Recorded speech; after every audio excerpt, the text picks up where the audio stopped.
Bom dia, pessoal, como é que vocês estão? Hoje eu vou trazer mais um episódio aí de A igual a A, né? O episódio de hoje é episódio 5, estudando lógica para não ficar parecido com o Edson Toshio. O Edson Toshio é esse cidadão aqui, ó. Tá, tá, tá, tá, tá. Tá um canal grande, né? Tem 19 mil inscritos. Que ele fala, você encontra conteúdo que envolve temas sobre identificação da Bíblia, oratória, persuasão aplicada. Ele fala que ele é mestre em engenharia biomédica, especialista em engenharia de software, bacharel em ciência da computação, né?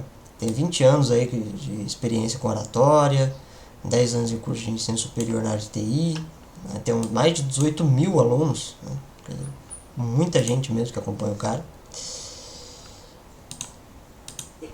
Eu até assisti. É porque assim, o que acontece? Os vídeos de A igual a não é react, né? Eu assisto o vídeo antes pra saber se vai entrar no A igual a ou não. Até assisti aqui 18 minutos do vídeo aqui, tem mais um pedacinho pra ver. Mas com 18 minutos eu já cheguei à conclusão que era o suficiente, né? Ele até lembra um pouco um professor aí que eu conheço, aqui da região. Tem um amigo meu aí que vai... ele tem um sobrenome asiático também. Eu acho que ele dá aula de física, se eu não me engano. Tem um colega meu aqui que provavelmente vai saber de quem que eu tô falando. E quando ele estiver vendo o vídeo, no exato momento que ele estiver vendo o vídeo, ele vai vir no meu privado e falar: é professor tal. Porque eu não lembro o nome do cara. E também, se eu lembrasse, eu não ia citar. Mas ele me lembra um pouco esse professor aqui da região. Bom, o vídeo em si, né, não é de assuntos que me interessam, né? Que ele vai falar das 5 vias de São Tomás de Aquino, vai fazer objeções às 5 vias. Esses argumentos a respeito da existência de Deus, eles realmente não me interessam, tá?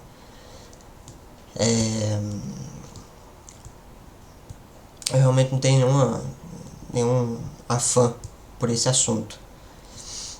Mas ele usou o termo lógica aqui no título, né? E lógica já é um assunto que eu estudo, né?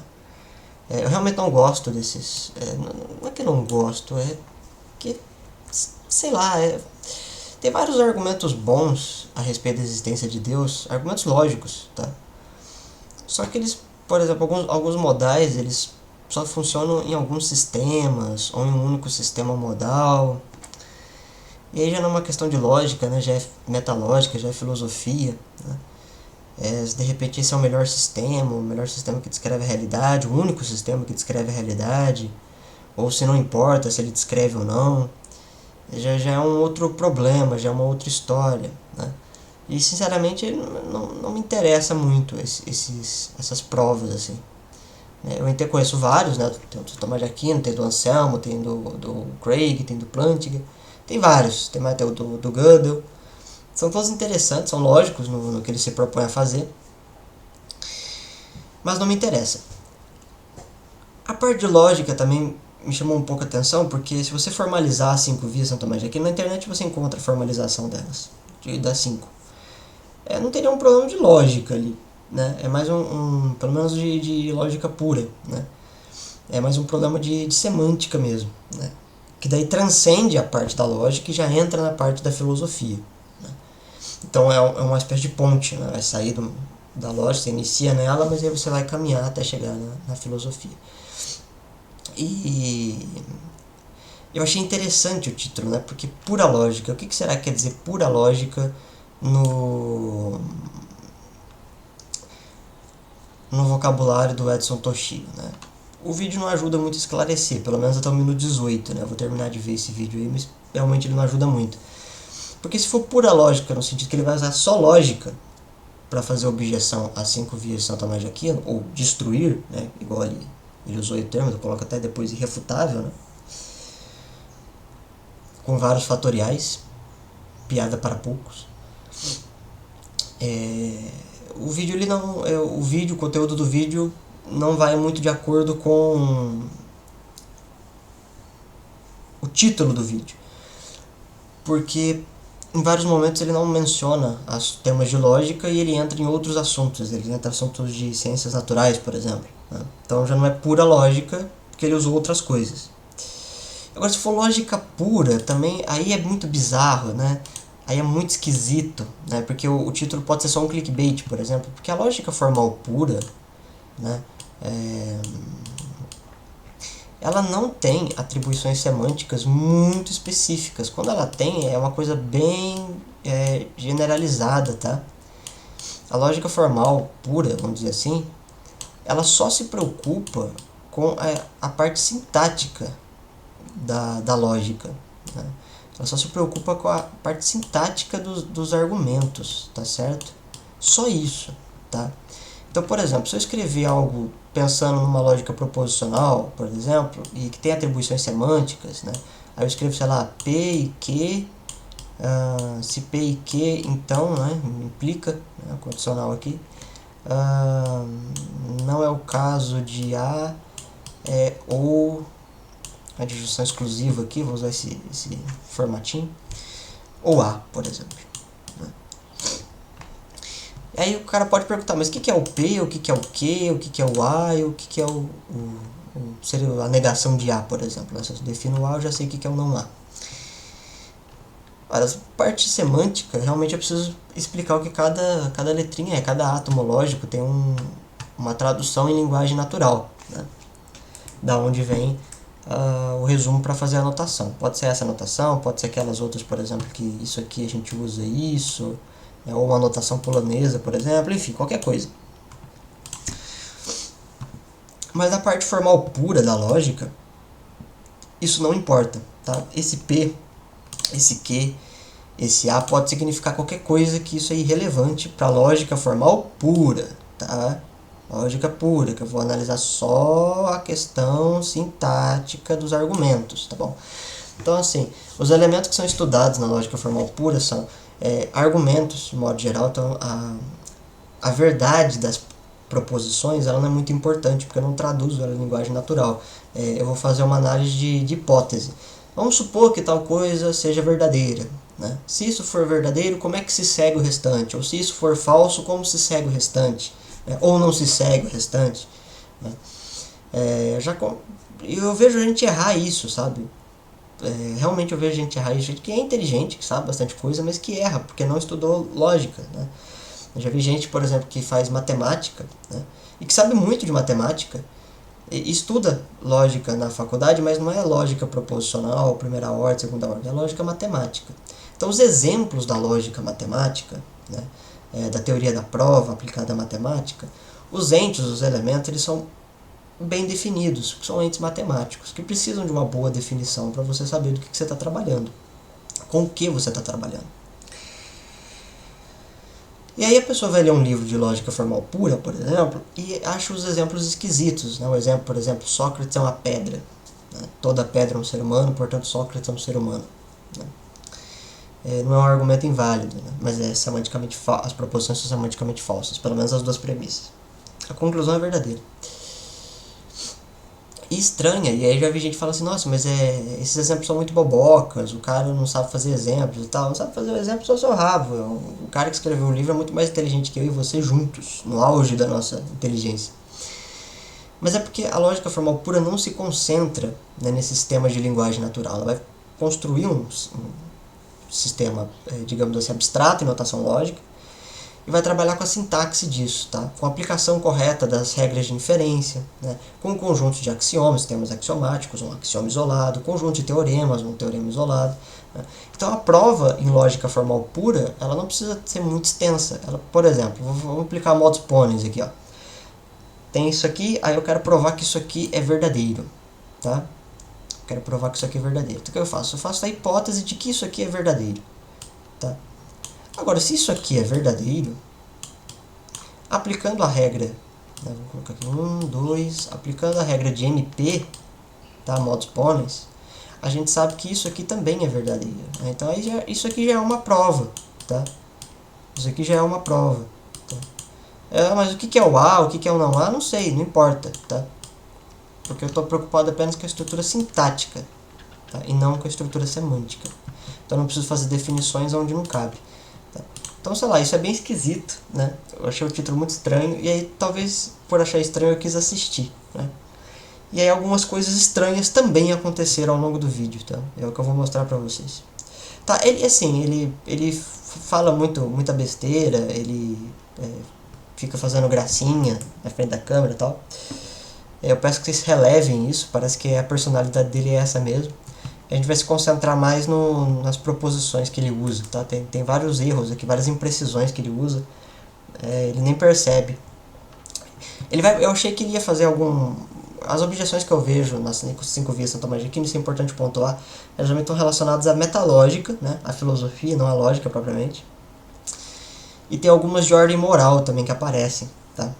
Ele não vai para nenhum desses dois lados, tá? Ele vai para um caminho muito estranho. Primeira vez que eu vejo alguém indo por esse caminho, e acho que é o pior caminho que eu já vi, né, para objeção. Então eu não sou tomista, não é uma defesa das 5 vias, eu apenas vou pontuar os erros de lógica.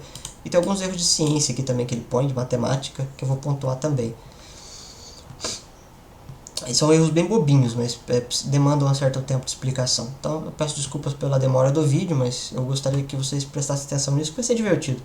Eu pelo menos vou me divertir bastante. Você já ouviu pessoas dizendo assim que já tem muito tempo que a filosofia, através das 5 vias de Tomás de Aquino, provando que Deus existe. Então tem argumentos que mostram e provam que Deus existe e pronto.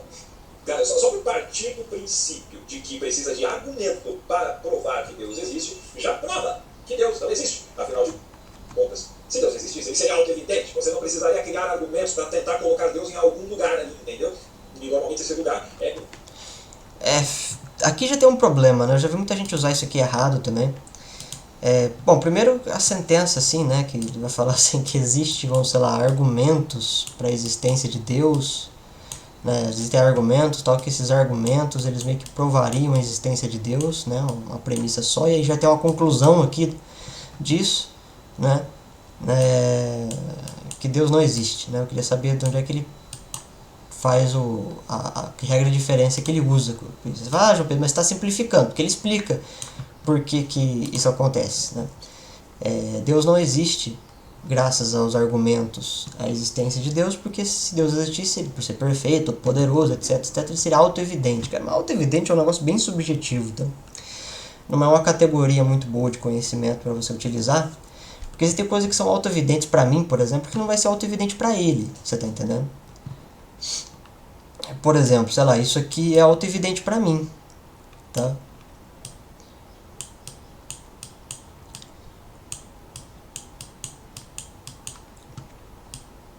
Isso aqui é auto-evidente pra mim, mas é auto-evidente pra todo mundo? Não, não é auto-evidente pra todo mundo. É auto-evidente pro Edson? Não sei, provavelmente não.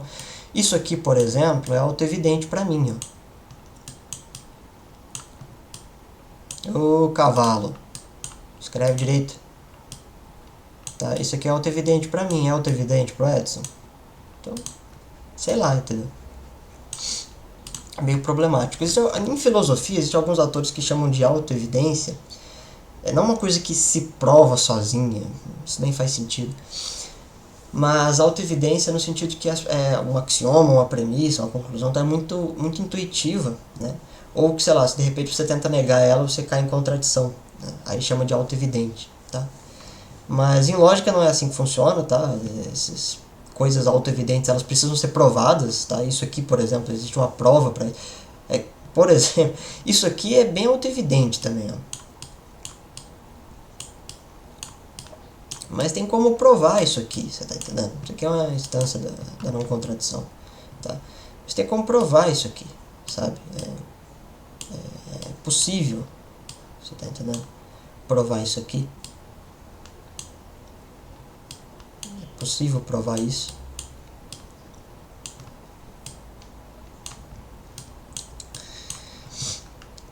Se eu não me engano, o Bertrand Russell, se eu não me engano, ele faz um negócio assim, né? Ele faz uma instância. Só ver um negócio aqui, gente. Eu tô aguardando uma ligação de uma empresa.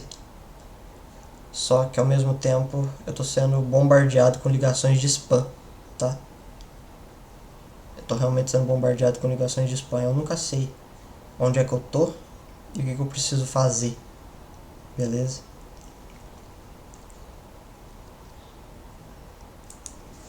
Mas enfim.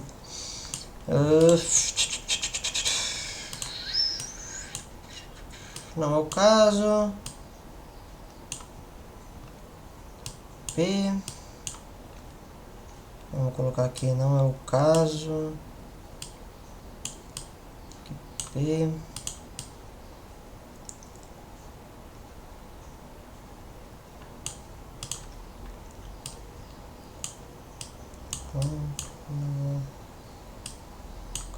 Não é o caso que P. Aí você tem isso aqui. Você vai fazer uma associação conjuntiva. Você desassocia isso, depois reassocia por conjunção. Você vai ter que não é o caso que P e não P. Tá, uma instância aí do princípio de não contradição. Então até princípios da lógica, né, que em via de regra seriam impossíveis de provar, na verdade você consegue provar sim, né? Eles podem servir até como teoremas e tudo mais. Então não, a autoevidência não quer dizer que a coisa é óbvia. Uma lacuna de conhecimento, no espaço que a pessoa não sabe explicar alguma coisa, aí ela pega e joga Deus ali. Já ouviu falar nisso 5 vezes de Tomás de Aquino? Pois hoje eu vou simplesmente destruir esses argumentos e mostrar que eles não fazem o menor sentido. E, os tomistas, para de passar vergonha. Não fica usando mais isso, não, isso é feio demais, tá bom? Um monte de falácia, argumentos rasos. Para com isso. Vamos acordar. E vem comigo e me acompanha até o final. O Tomás de Aquino basicamente pegou conceitos de Aristóteles, misturou isso com partes teológicas e ficou vendendo como se fosse prova de Deus. E o pessoal inocente cai, que é uma beleza, né? Mas aí é só você pegar, olhar com atenção e você fala, ué, mas aqui não faz sentido. Mas de onde ele tirou essas ideias? E daí não faz o menor senso lógico, cara. E, só que, obviamente, tem pessoas que não têm esse tipo de, não só do preparo em si, mas muitas vezes elas nem se dão ao trabalho de analisar aquilo que está sendo dito, né? E aí, elas basicamente usam, mesmo sendo falácias, até percebendo que pode não fazer sentido, como corrobora uma crença da pessoa, ela fala, beleza, isso aí serve para mim. E vamos para a primeira via agora. Sim, tá aqui na Suma Teológica do tio Tomás de Aquino. Olha só, eu não vou ler todo o parágrafo, mas eu vou trazer o cerne do que ele está trazendo aí, a conclusão que ele mostra, ok? Então, Ele vai usar a formalização, a linguagem natural, né, que é um sistema de linguagem natural, mas ele vai usar a versão da Suma Teológica. A da Suma contra os Gentios, pelo menos essa, ela é um pouco mais explicitada, né, é um pouco mais longa, vamos dizer assim. A Suma contra os Gentios, você encontra ela... eu estou muito ruim de memória ultimamente. Capítulo 13, tá? Pega a Suma contra os Gentios. Aí tem versões... A Loyola traduziu isso aí. Acho que é a Eclésia também.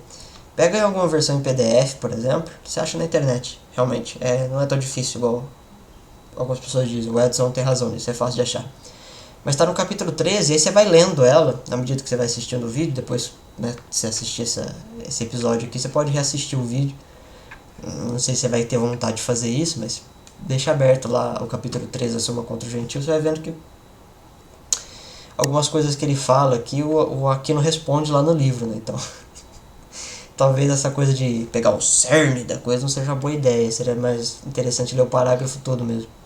então, vamos lá, você pode ler, obviamente, você encontra facinho aí na internet. E diz assim, a primeira via. A primeira e mais manifesta é a procedente do movimento, pois é certo e verificado pelos sentidos que alguns seres são movidos neste mundo. Ora, todo mundo movido por outro é. Porque nada é movido senão enquanto potencial relativamente àquilo a que é movido. E um ser move enquanto em ato. E aí ele diz aí, se portanto o comportamento se move, é necessário que seja movido por outro e este por outro. Ora, não se pode assim proceder até ao infinito, porque não haveria nenhum primeiro motor. E, por consequência, outro qualquer. Pois os motores segundos não movem, senão movidos pelo primeiro. Como não move o barco sem ser movido pela mão. Logo, é necessário chegar ao primeiro motor, de nenhum outro movido, ao qual todos dão o nome de Deus. Tá aí. Isso aqui é a primeira... esse ponto aqui, essa via do nosso digníssimo São Tomás de Aquino, vai usar duas proposições, tá? Vai dizer que todo e qualquer ente finito, limitado, condicionado ao tempo e espaço, que tem um começo, meio e fim, isso aqui, por exemplo, né? Se você for colocar aqui a parte... Deixa eu ver só um negócio aqui, não vai atrapalhar não. Se você colocar aqui uma parte, esse X aqui nesse ente, ele sempre tem alguma questão dele ser finito, limitado, né? Ele está condicionado aí pelo tempo e espaço e tudo mais. Mas a primeira proposição, né, vai dizer que todo esse ente aqui, ele é movido por algum outro ente, né? Então vamos chamar isso aqui de, vai ter x1, x2, xn, um conjunto finito de fórmulas, tá? Então, sei lá, você vai ter um x, por exemplo, um M, né, que seria um movimento, né, de um X, né, ele implica, né, que você tem um xn aqui movimentando, né, algum x, né, x1, x2, né, você tem alguma coisa assim, né. É uma proposição da física de Aristóteles, tá? A física de Aristóteles chega nesse resultado aqui. Tudo que se move é, em alguma instância, movido por alguma coisa anterior a ela. E a segunda proposição, que também é aristotélica, né? A conclusão é do Aquino, né? De chamar na verdade, a semântica é do Aquino, né? De chamar o primeiro motor imóvel de Deus. Mas a segunda proposição aqui, que também é aristotélica, né? É que a gente vai ter assim, o caso de que, vamos supor que é uma regressão infinita, vamos chamar de, sei lá, de ômega, por exemplo, né? Então aqui a ideia mais ou menos da segunda proposição é que, sim, que se existe um ômega, né, que seria uma regressão infinita, né, tanto a regressão quanto a continuidade seriam sempre infinitas, porque se a coisa é infinita, ela não tem começo, ela não tem meio, ela também não tem fim. Então ela é infinita no recuo, ela é infinita no progresso, né, para ela realmente de fato ser infinita, né? Só que se existe uma regressão infinita, por exemplo, e dentro dela está corpos finitos que se movem aos outros, como é o caso da primeira proposição, né,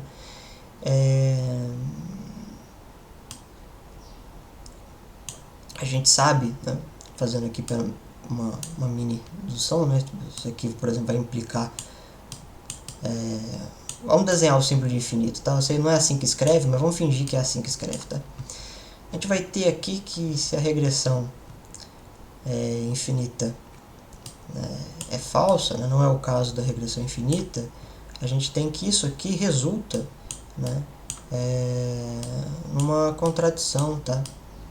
Né, redução ao absurdo, né, porque a regressão infinita é um absurdo, tá? Depois eu vou falar um pouco sobre isso. E aí aqui na soma ele faz a prova dessas duas proposições, né, e aí a conclusão então é verdadeira, né, segundo o Aquino. E o Edson acha isso muito estranho, tá? A primeira proposição ele não acha estranho. Depois ele vai mudar isso, ele vai dizer que é estranho. Mas ele acha a segunda proposição esquisita. Eu fiquei curioso com isso, né? Com a primeira vez que eu vi. Eu falei, o que será que ele está vendo de esquisito na primeira proposição? Na segunda. Então, de acordo com o Tim Tomás, ele está deixando claro que tudo que se move é movido por outro tipo de ser. Beleza? E isso vai indo em cada um dos seres que se movem. Esse ser foi movido por esse, foi movido por esse, foi movido por esse, foi movido por esse, foi movido por esse. Então, só que aí vai virar uma regressão infinita, entendeu? Não dá, né? A gente não pode, ele não gosta dessa ideia, até porque é um problema que você não conseguiria nunca descobrir ali, mas qual que é o primeiro? Então ele fala, então tem que ter. Ele fala assim, então tem que ter um primeiro motor. E aí ele diz que esse primeiro motor não pode ser movido por ninguém. E todos chamam esse primeiro motor de Deus. Aí eu te pergunto, de onde ele tirou essa porcaria de ideia? Você entende que ele simplesmente falou, não, tem que ter um primeiro motor. Tá? Tirou isso aí, não, toma! Tira assim, não, tem que ter um primeiro motor. O que é? Coloca essa porra aqui, porque tem uma regressão infinita. Coloque esse motor aqui, porque senão não sabe, eu não consigo justificar o que eu acredito, entendeu? Coloca ele aqui. Mas Tomás, qual é a prova que você tem que ter esse primeiro motor, cara, que ele não é movido por ninguém? Qual é a prova, qual é a evidência que você tem? Que tal fazer o quê?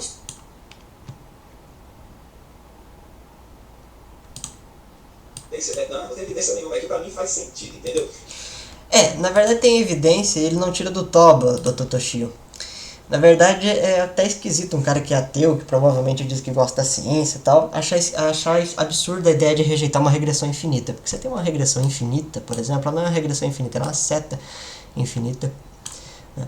E o recuo dela é obviamente infinito, mas se ela é realmente infinita, né, se é necessário que ela seja infinita, é necessário que ela seja infinita, então ela é infinita também no contínuo, tá? Ela não tem um começo e ela também não tem um fim, tá bom? Então, sei lá, você coloca menos aqui e você coloca mais aqui, tá? Vamos supor, né? Vai ser infinito no recuo, vai ser infinito no progresso. O problema é que você afirmou antes, né? Você aceitou antes, né? Que você tem para todo e qualquer corpo X que é finito,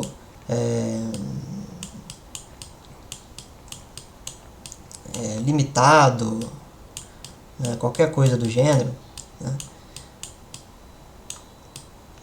Só botar mais parênteses aqui para não estragar a brincadeira. Você vai ter esse movimento desse x, x1, x2, x3, etc. E o movimento, a gente sabe que ele acontece em instâncias, por exemplo, de fragmentos do tempo e fragmentos do espaço. Tá? Eles são instâncias relacionadas ao tempo e ao espaço. Tá bom? Aí você faz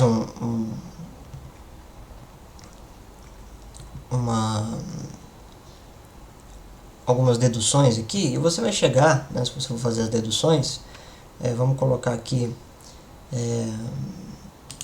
para simplificar, vamos colocar aqui esses corpos, toda vez que aparecer um x, por exemplo, a gente vai saber já que esse x é finito e limitado, tá? E o movimento dele também é finito e limitado. Então a gente tem um m de x aqui.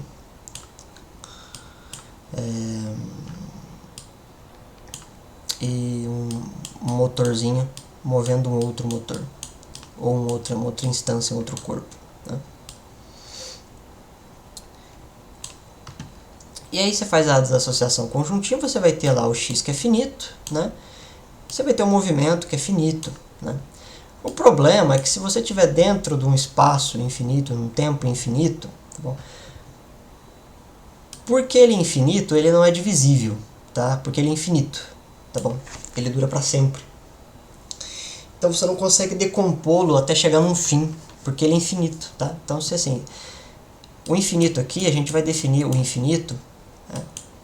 A gente vai fazer uma equivalência aqui da negação da finitude, tá bom? Então, se é finito, né, ele nega a infinitude.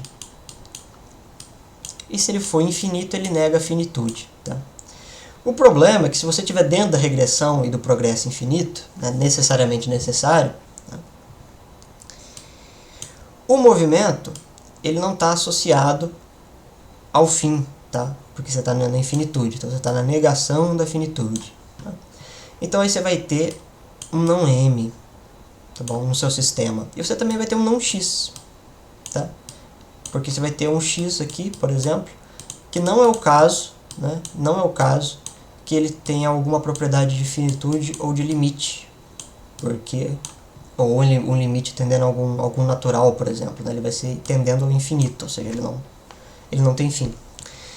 E aí, pela regra de associação conjuntiva, por exemplo, você vai ter isso e você vai ter isso, só que isso aqui é uma contradição lógica, né? Então, um sistema que admite a regressão infinita para corpos finitos, né, é uma contradição lógica, tá? E você não apenas nega a existência desses corpos, por exemplo, né? Você teria que afirmar que todos os corpos são Deus, ou algo do tipo, e algo que provavelmente o Edson não vai querer fazer, afinal de contas ele é ateu. Mas você nega o movimento também, né? Porque se você tiver, por exemplo, aqui, ó,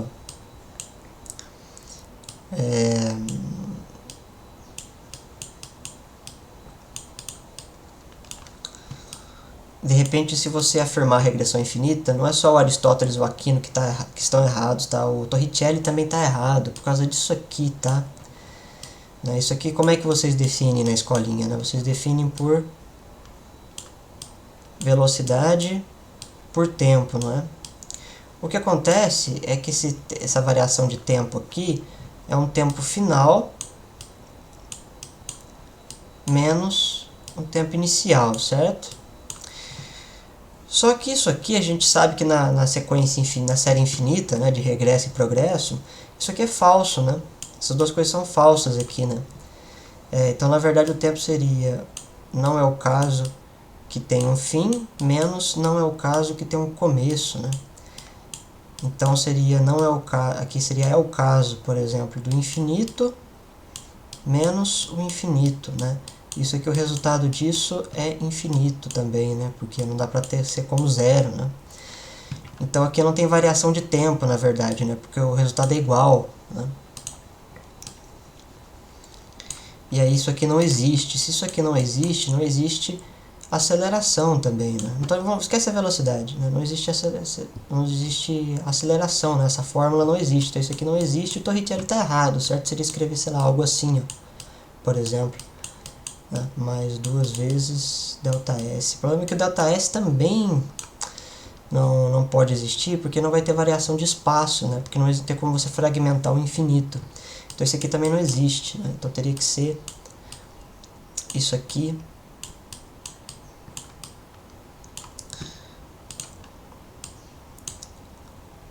Teria que ser v0 ao quadrado mais 2, né? Só que isso aqui também não pode existir, né? Porque a velocidade não pode ser inicial, porque ela existe eternamente, né?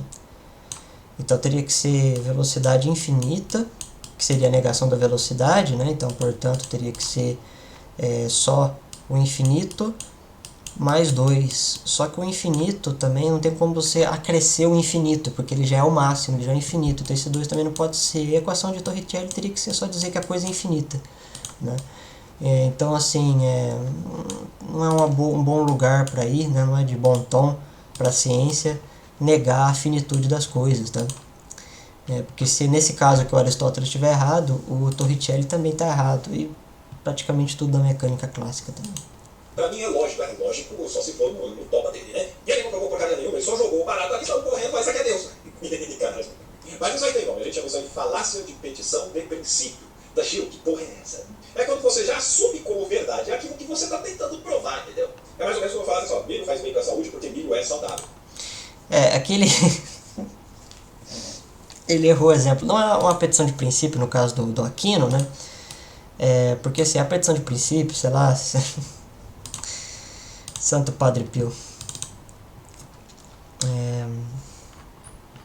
Onde é que eu vou?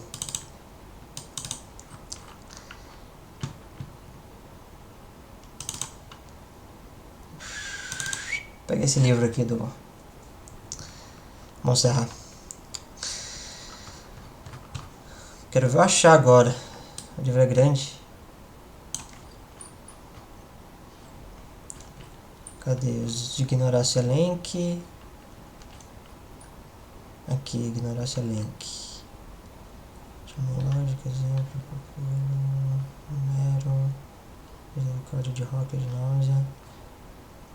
Ciclo vicioso, petição de princípio aqui, 244. Se você for pegar os exemplos aqui, pode ser no Wikipedia também, mas você pode, se tiver algum livro de lógica, você pode ler isso aqui, ver os exemplos, né? A porque B, B porque C, portanto C, né? Você vai ver que a conclusão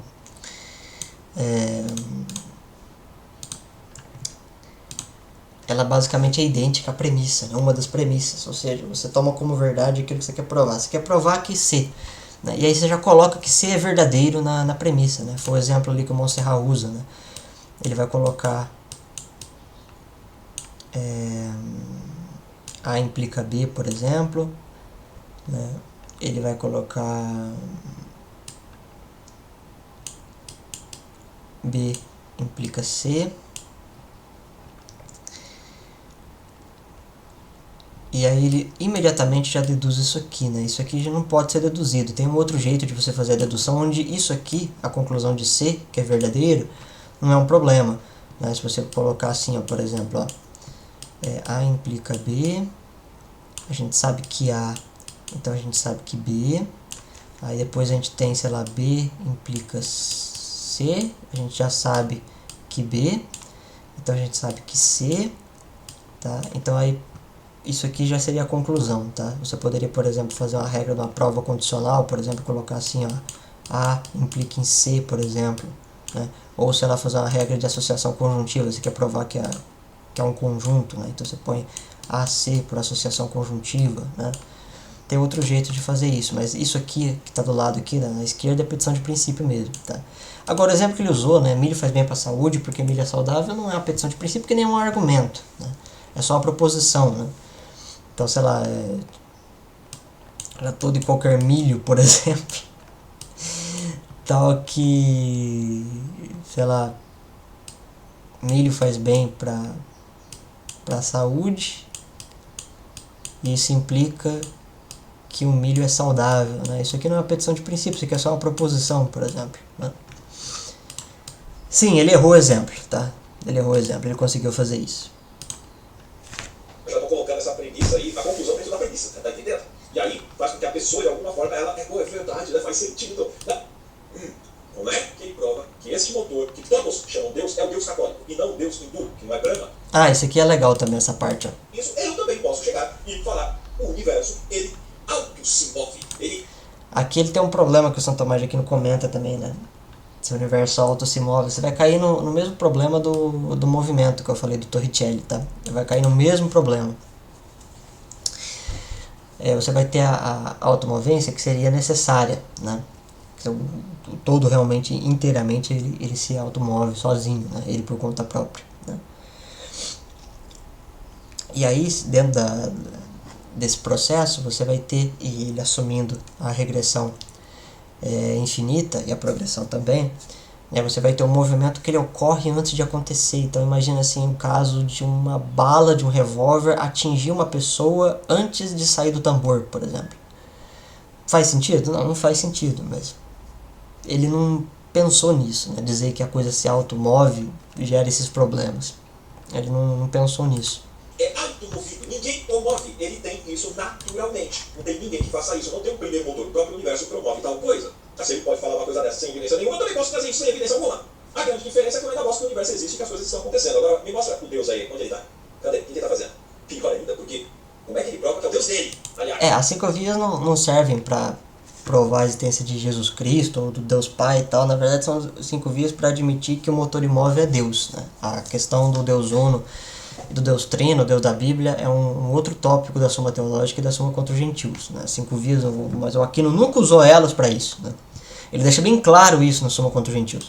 Mas Tomás de Aquino era católico. Mas mostrou aí que basicamente isso não é uma verdade. Porque os padrões que nós vemos, inclusive seja do movimento ou o que for, como é que ele prova que esse motor... E tem mais uma coisa, né? Porque você pega esse primeiro motor imóvel como algo que Aristóteles já havia falado séculos antes de Tomás de Aquino.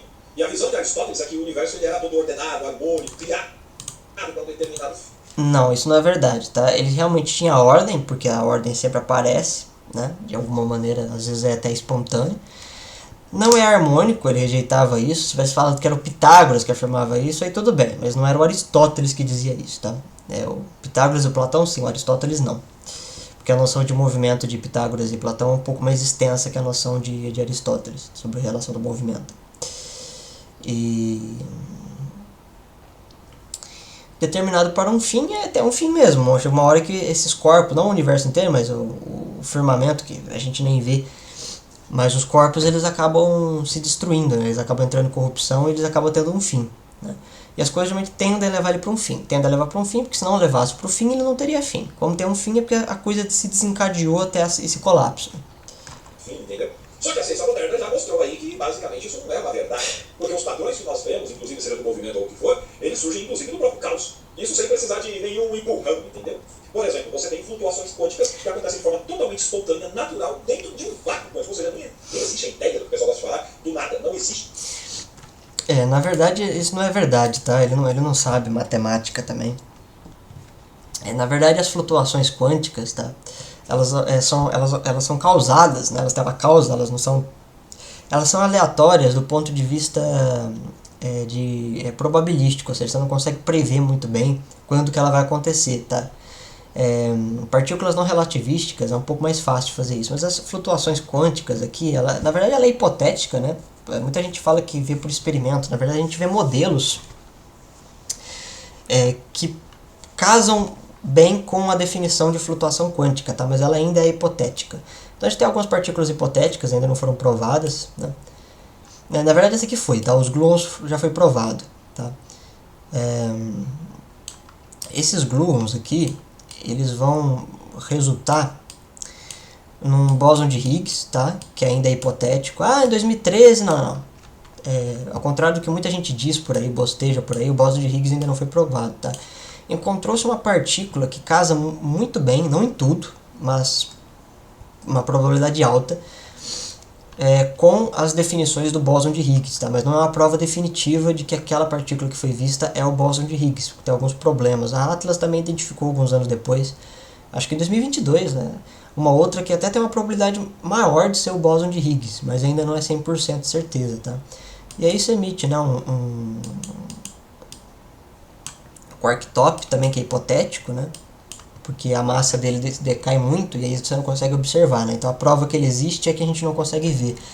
Olha aí o cientista usando o raciocínio de Santo Tomás de Aquino, né? E um anti-quark top também, que é outra hipotética, tá?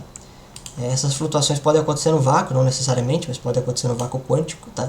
E a causa delas é perturbações no sistema hamiltoniano, tá? No caso dos sistemas hamiltonianos, né, que você vai fazer aí por derivadas parciais, através de algumas generalizações, tá certo? Você vai fazer elas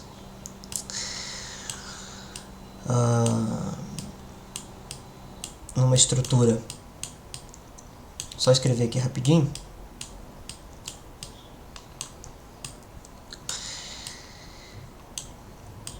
Os sistemas hamiltonianos, tá? O sistema hamiltoniano, por exemplo, que é um sistema dinâmico, né? É um sistema, portanto, de potência, né? Potência no grego é dinamis. Ele é um sistema que, só para explicar para vocês, é que ele realmente não sabe o que ele está falando, tá? Ele realmente não sabe. Tem alguns colegas aqui, você pode pular esse blá blá blá matemático se você quiser. É que tem alguns colegas que mexem com isso, tá? Então eles vão gostar de assistir. E vão se divertir dando risada do Edson. Tá? Sistemas hamiltonianos aqui, eles vão ser equações diferenciais, tá certo? Que podem ser traduzidas para equações hamiltonianas. Tá? Uma equação diferencial é basicamente o seguinte, né? Vamos pegar um EDO, por exemplo, né? Ordinária. Né? Bonitinha, mas ordinária. Né? Você vai ter, sei lá, vamos supor que é uma função y. Nossa, eu sempre desse desenho gama, velho. O que tá acontecendo comigo, cara? Isso aqui é um y. Mal feito, mas é um y. Vamos supor, sei lá, que tem uma função aqui que é menos Euler. Aí aqui eu vou chuchar outra função dentro, tá? Vou colocar menos φ menos uma constante kappa mais 2. Tá? E aí eu quero provar que para cada constante kappa, né,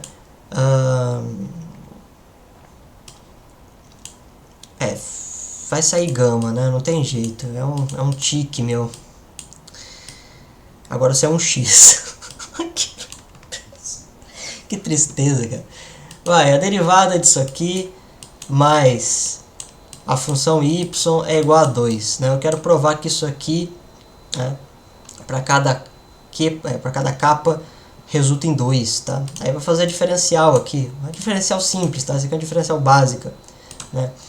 Vamos jogar isso aqui, pegar o que está fora primeiro, né, para a gente derivar. Tá? Vamos derivar isso aqui.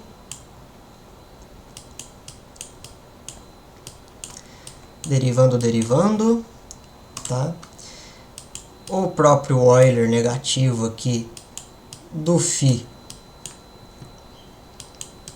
menos o kappa mais 2, tá certo? Ora, a derivada da constante. A derivada da constante é 0, tá? E a derivada de menos φ? A verdade, menos φ é menos 1, tá bom? Isso aqui é um tema da derivada. Depois você procura aí na internet. Fazer a regra da cadeia, a regra de Leibniz, tá bem fácil. Tá? Não é difícil aprender derivada. Na integral um pouquinho mais, antiderivada um pouquinho mais. Derivada em si, assim, do jeito que o Newton fazia, do jeito que o Leibniz fazia, não é muito difícil, não. Tá, só que daí eu vou ter menos 1 vezes esse meninão aqui, né? Menos Euler, menos φ. Aí tem uma função aqui dentro, tem o 2. Isso aqui só vai mudar o sinal, tá? Isso aqui por isso. E aí o resultado que eu vou ter é um Euler, positivo agora, menos o φ, menos o kappa, mais 2. Tá certo? Então eu achei aqui a derivada de y, tá? Esse é o resultado aqui dela. Aí, camaradas e camaradas, eu vou jogar isso aqui dentro dessa função aqui, né? Dessa relação aqui funcional. Então eu vou escrever lá o Euler positivo menos o φ menos o kappa mais 2, né? Aliás, mais 2 não, né? É que eu escrevi errado. Isso aqui não é aqui fora. Deixa eu apagar isso aqui rapidinho.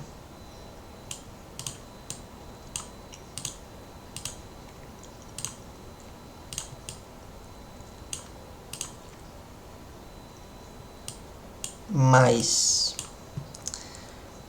essa função sem ser derivada, e aí ela tem que respeitar o sinal negativo, né? Porque ela naturalmente, inicialmente eu escrevi ela como negativo, tá certo? Vou colocar um mais 2 aqui. Com a 2, tá? Bom, aqui é mais, aqui é menos, então, como faz aquele professorzinho lá no YouTube, né? Aqui é Chai, Chai, aqui é Tom Tom, na verdade. Muito engraçado aquele tiozinho. Aí sobrou 2, né? Aí 2 é igual a 2, tá provado que satisfaz, e princípio de identidade, né? 2 é igual a 2. Então não tem problema, tá tudo certo. Eu só coloquei o 2 ali antes, mas não era pra colocar o 2, tá? Era pra colocar só o Euler. Eu vacilei.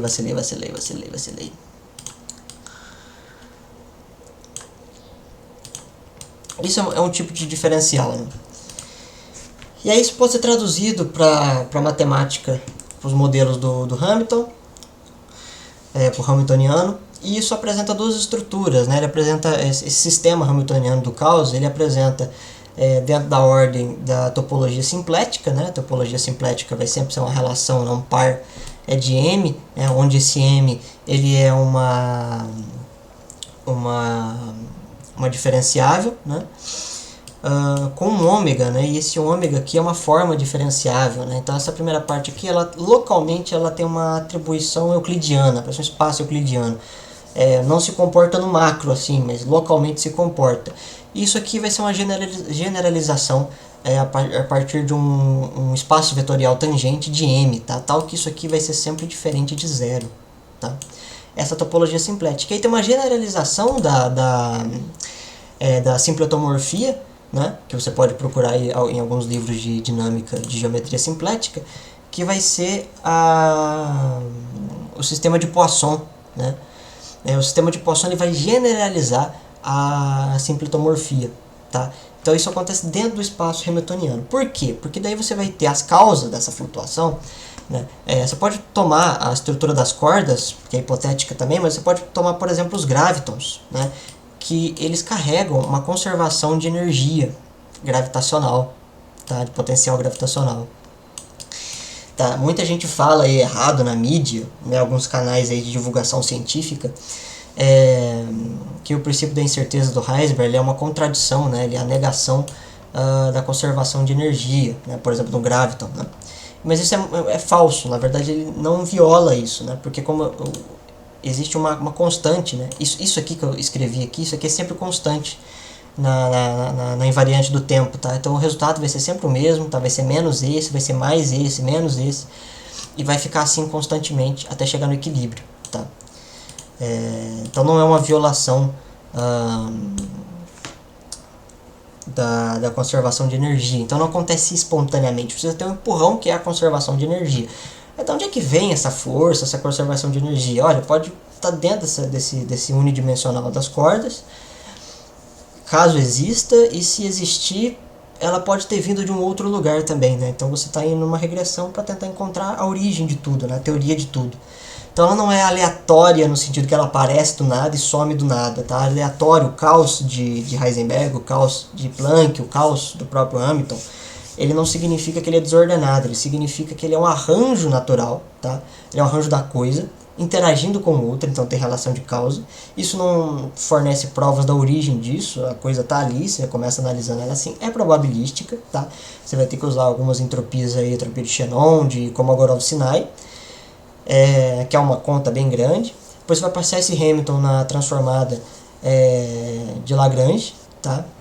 Que daí você não vai usar só o símbolo de H, né? Você vai usar o símbolo do Lagrange também, que é tipo isso aqui, ó, tá? Mais ou menos isso, você vai ter que usar isso aqui também, beleza? E aí você vai gerar uma somatória, né? Você já deve ter visto isso aqui na escolinha, a somatória, né? Então você vai usar isso aqui também, aí você vai ter uma raiz das coordenadas, onde você vai ter parcial do Lagrange, enfim, vai ter esse monte de coisa aqui. Deixa isso aqui para outro dia. Mas não vem do nada, tá? Do nada. Você, inclusive, onde seria, em tese, algo que não teria porcaria nenhuma, seria nada, não existe isso, porque vira e mexe, você tem as partículas virtuais que se movem. Seria a flutuação quântica acontecendo. E nada, está movendo essas partículas. não existe nada, né? Ele fala, é engraçado, né? Ele fala assim, não existe nada. E aí tá se movendo com o auxílio de nada. É algo totalmente natural. E aí eu te pergunto, o que você vai fazer? Tá, mas é natural, mas isso não explica a origem dela, só explica o mecanismo, entendeu? Quer dizer, a flutuação quântica é uma perturbação nos parâmetros do Hamilton na estrutura simplética ou na generalização simpletomórfica da variação de Poisson. Entendeu? Não é uma coisa que aparece do nada, você precisa de uma fórmula matemática para calcular. Você só não fala assim, é ou nada. Tem uma fórmula matemática para isso, cara. Informação aí que eu te trouxe. E eu escuto muita gente explicar do jeito dele. Eu não sei quem que iniciou essa fake news, mas se alguém descobrir, passa o nome, porque esse cara merece levar uma coça, tá? O cara que inventou essa fake news. Mas outra coisa, que aqui também tem a falácia, isso vai quebrar todas as vias, falácia do Deus das lacunas. E o que é isso? Eu não sei explicar, digamos que tivesse o primeiro motor imóvel, tá? Tem o primeiro motor imóvel, tá? E aí? É Deus, né? Calma. Tem o primeiro motor. Onde ele está? Como é que ele fez essas coisas? Quando ele começou a fazer isso? Qual motivo? De que maneira? Se a empresa investe uns 2, 3, 5 mil reais em tráfego pago no Instagram, eu acho que... Você sabe? Não sei. Então foi Deus. Isso aí é o Deus das lacunas. Não sei a resposta. Então foi Deus. Todas as vias, ele vai chegar e falar, então tem que ter o primeiro motor. Tem que ter. Então é Deus. Peraí. De onde você tirou essa bagaça? Poderia ser qualquer outra coisa. Poderia ser uma lei da física que a gente não conhece. Ele tá fazendo o Deus da lacuna, agora vamos chamar de ciência da lacuna, né? Ele tá trocando Deus por ciência.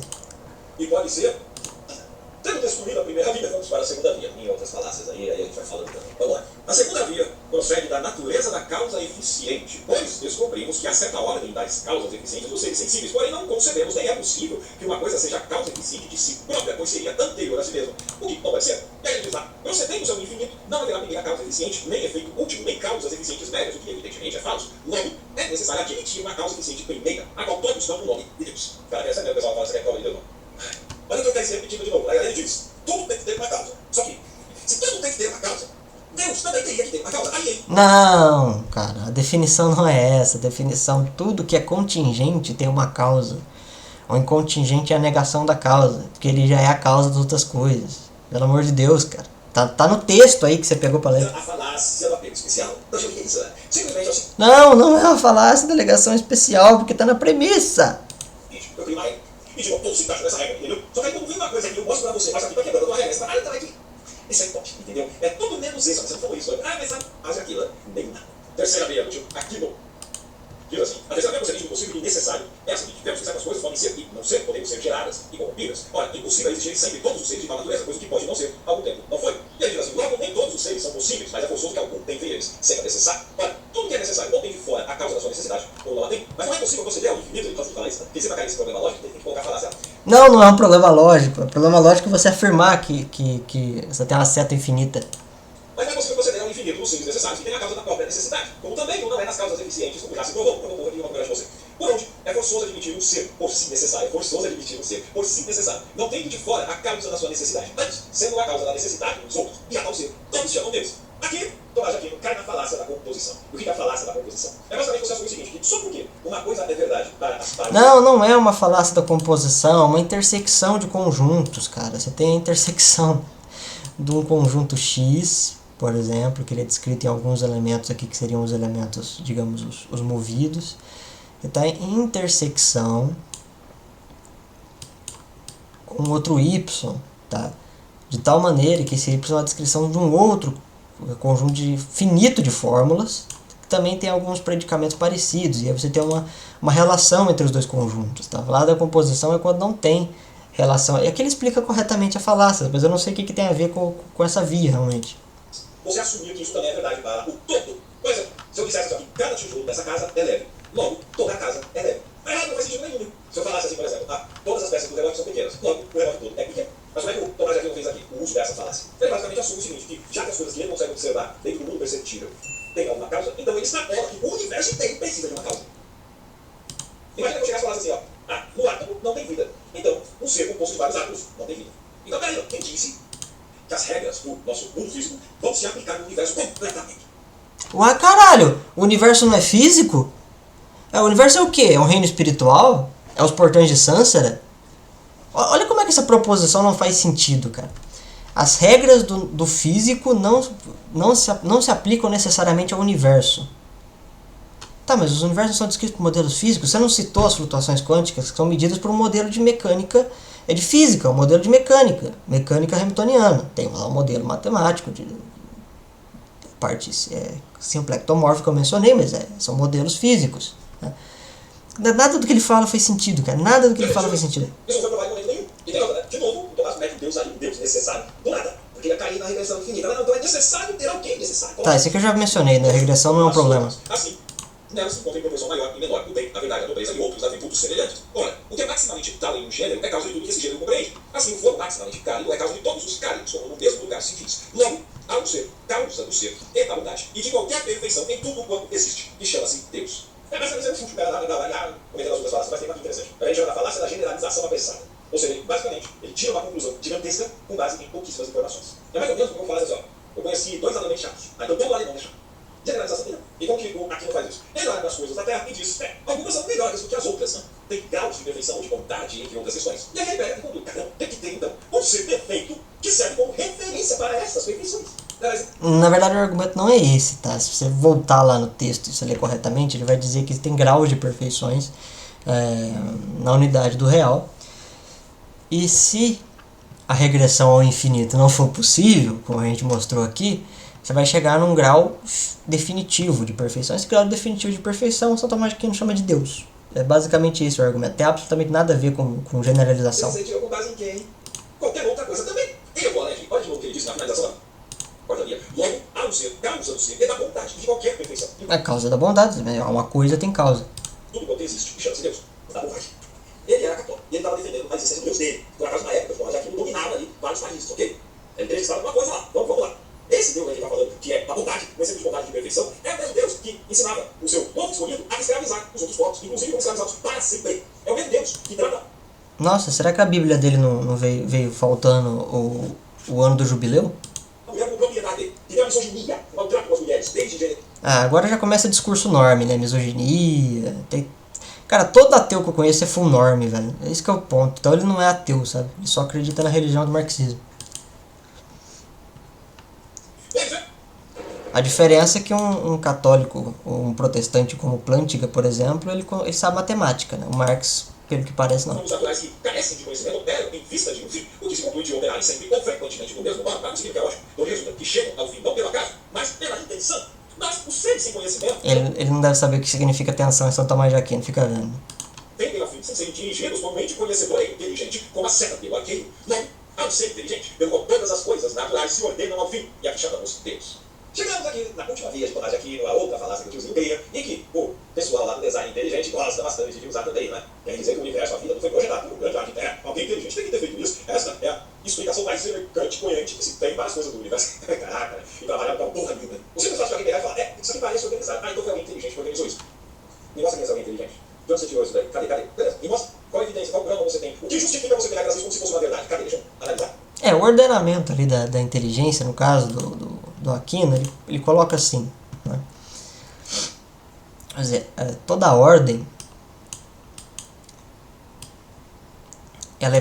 que existe, né? Toda a ordem que existe, ela é possível, tá? Ela realmente é possível, né? Então, sei lá, vamos escrever assim.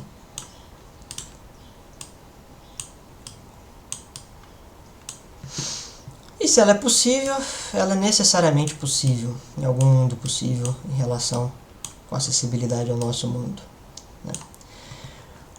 O problema é que se essa ordem, né, ela funcionar necessariamente, ela funciona necessariamente e ela necessariamente funciona necessariamente, é um outro axioma de lógica modal, tá?